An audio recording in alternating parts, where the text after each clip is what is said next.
हमारे इस खास एक्सप्लेनर में आपका स्वागत है। आज हम इतिहास के एक ऐसे पन्ने को पलटने जा रहे हैं जो जितना रोमांचक है उतना ही खौफनाक भी।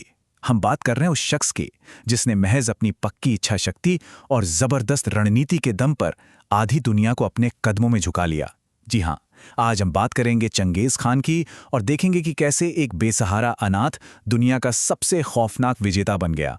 इतिहास में कुछ नाम ऐसे होते हैं जिनसे पूरी दुनिया कांप उठती है। जरा इस बात पर गौर कीजिए, एक ऐसा योद्धा जिसने सिर्फ अपनी तलवार से नहीं बल्कि अपने नाम के खौफ और अपनी अचूक रणनीतियों से दुनिया पर राज किया। ये कोई आम कहानी नहीं है दोस्तों, ये एक ऐसे लड़के की अविश्वसनीय और रोंगटे खड़े कर देने वाली कहानी है जिसे पूरी तरह से बेसहारा छोड़ दिया गया था, लेकिन वो इतिहास का सबसे ताकतवर रूलर बनकर उभरा। तो चलिए फटाफट आज के टॉपिक की रूपरेखा देख लेते हैं।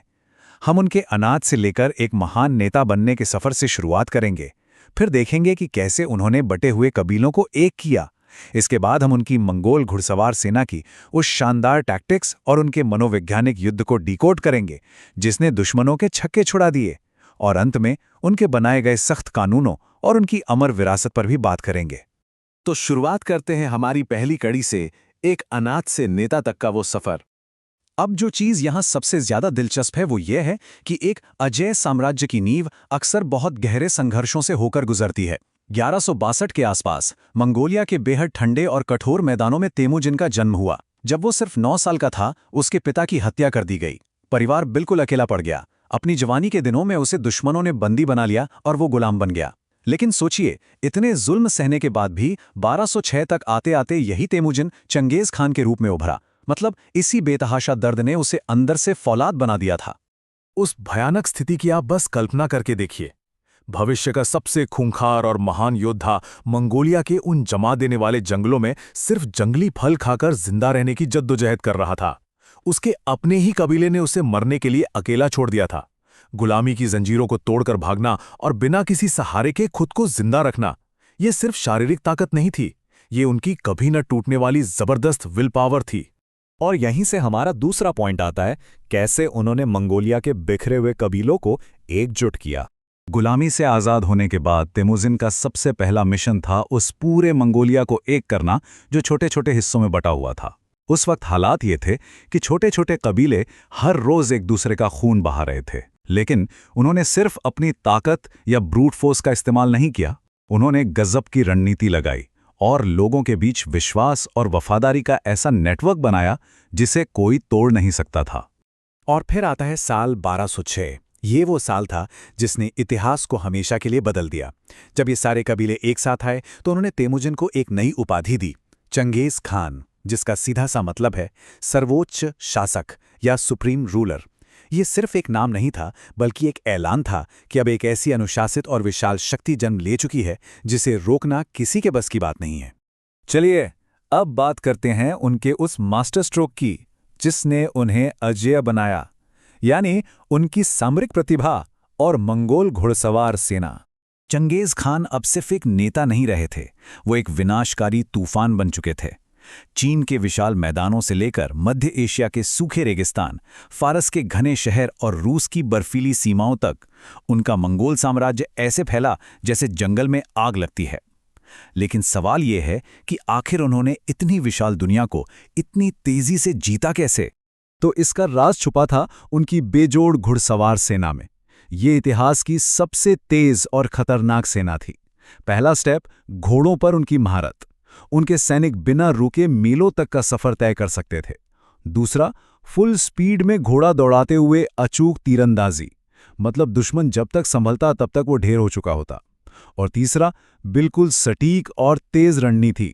ये मंगोल सेना सचमुच बिजली की तरह दुश्मन पर गिरती थी और पलक झपकते ही उनकी पूरी डिफेंस लाइन को चीर कर रख देती थी। लेकिन उनकी जीतों का सिर्फ यही एक पहलू नहीं था। अब हम उनके मनोवैज्ञानिक युद्ध और खौफ के उस तरीके की बात करेंगे जो वाकई बहुत स्याह था।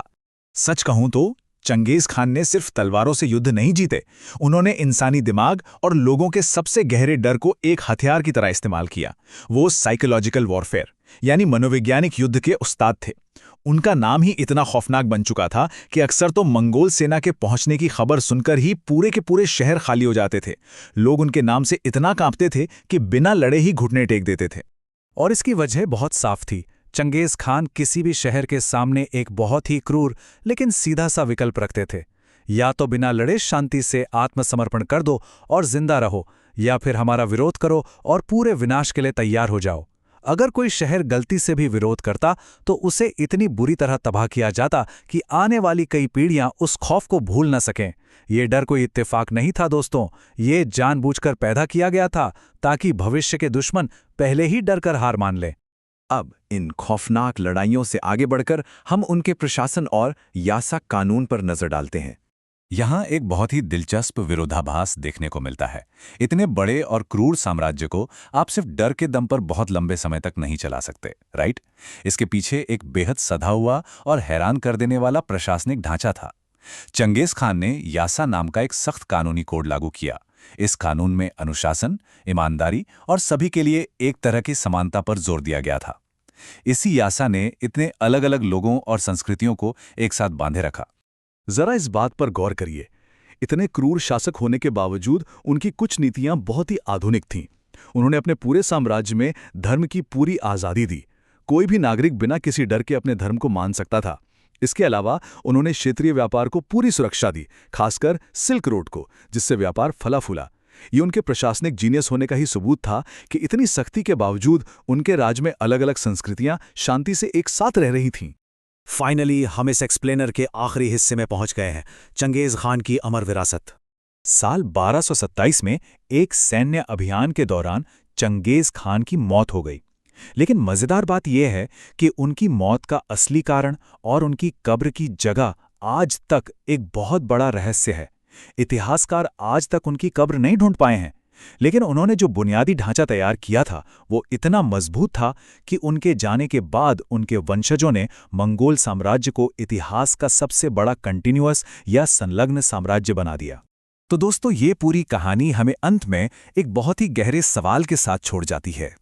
क्या सर्वोच्च सत्ता हासिल करने और हर कीमत पर जीत की इस भूख को कभी मानवता और दया की बुनियादी जरूरत के साथ बैलेंस किया जा सकता है? चंगेज खान वो अनाथ लड़का था जिसने अपने पक्के इरादों से आधी दुनिया तो जीत ली, लेकिन पीछे तबाही और खून के अनगिनत निशान भी छोड़ गया।